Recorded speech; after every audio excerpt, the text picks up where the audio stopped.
கிறிஸ்துவுக்குள் பிரியமான அன்பு சகோதர சகோதரிகளே, தேவனுடைய பெரிதான கிருபையினால் நாம் தொடர்ச்சியாக தியானித்து வரும் 93 நாட்கள் நினைவுகூறுதல் தொடர் தியானத்தில் இன்று 25ஆம் நாள்.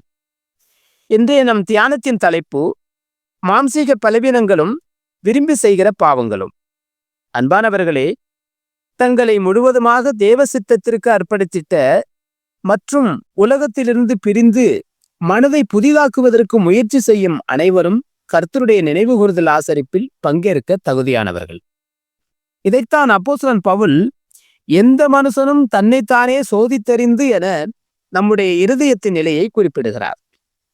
நாம் பாவமே செய்யாத பரிசுத்தவான்களாக இருக்க வேண்டும் என்று அவர் கூறவில்லை.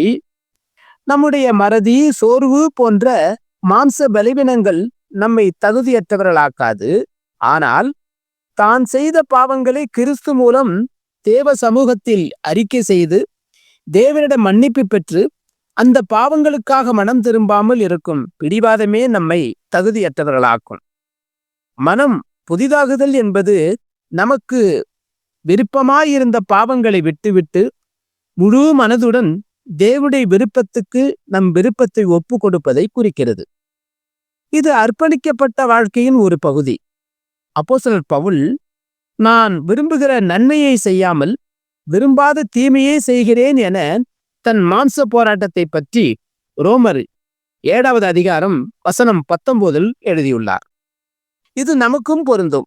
எனவே இந்த நினைவுகூறுதல் ஆசரிப்பு என்பது பாவமே இல்லாதவர்களுக்கு அல்ல, மாறாக பாவத்திற்கு எதிராக உண்மையாக போராடும் போராளிகளுக்கானது. வேதாகமத்தில் தேவன் தொடர்பு கொண்ட நபர்களின் வாழ்க்கையை சற்று சிந்திப்போம். அப்போஸ்தலன் பேதுரு கர்த்தர் இயேசுவை 3 முறை மறுதலித்தார். ஆனாலும் அவர் மனம் திரும்பிய போது மீண்டும் ஏற்றுக்கொள்ளப்பட்டார். தாவீது உரியாவிற்கு எதிராக பெரும் பாவம் செய்தாலும் 51ஆம் சங்கீதத்தில் உள்ளபடி உண்மையாக மனம் திரும்பியதால் அவர் மன்னிக்கப்பட்டார். இன்னும் சொல்ல போனால், கர்த்தர் இயேசுவின் கடைசி இரவில் அவரோடு பந்தியில் அமர்ந்திருந்த சீஷர்கள் மத்தியில் தங்களுக்குள் யார் பெரியவன் என்று வாக்குவாதம் எழுந்தது என்பதை பற்றி நாம் அறிவோம். இத்தனை பலவீனங்களுக்கு மத்தியிலும் கர்த்தர் இயேசு ஏற்படுத்தின முதல் நினைவுகூறுதல் ஆசரிப்பில் அவர்கள் பங்கேற்றார்கள். காரணம், அவர்களின் மனம் இயேசுவின் மேல் உண்மையான அன்பு கொண்டிருந்தது. யார் பங்கேற்க கூடாது? கர்த்தருடைய சரீரம் இன்னதென்று நிதானித்து அறியாததினால் என்ற 1 கொரிந்தியர் 11வது அதிகாரம் வசனம் 29 படி இயேசுவின் மீட்கும் பொருளை குறித்த தெளிவான புரிதல் இல்லாதவர்கள் இதில் பங்கேற்க கூடாது.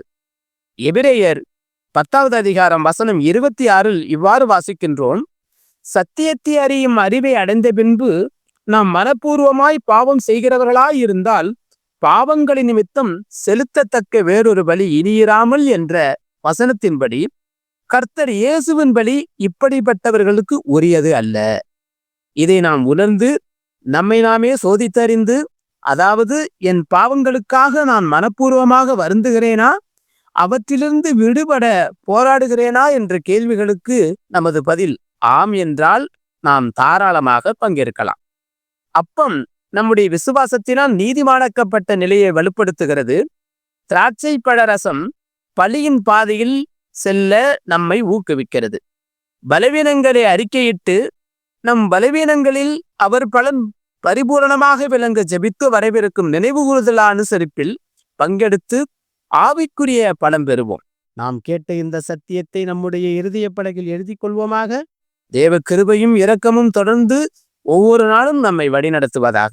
அன்பு சகோதர சகோதரிகளே, நமது 93 நாட்கள் தொடர் தியானத்தில் நாளைய நமது தியானத்தின் தலைப்பு தன்னைத்தானே ஆராய்தலும் அனுதின சுத்திகரிப்பும். இதற்கான ஆழமான சத்திய விளக்கத்தோடு நாளை நாம் சந்திப்போம். கிறிஸ்துவுக்குள் பிரியமான சகோதர சகோதரிகளே, இதுபோன்ற அநேகம் ஆழமான சத்தியங்களை முழுமையாக பார்க்க நமது சத்திய கருவூலம் யூடியூப் சேனலை சப்ஸ்கிரைப் செய்து பயன்பெறுங்கள்.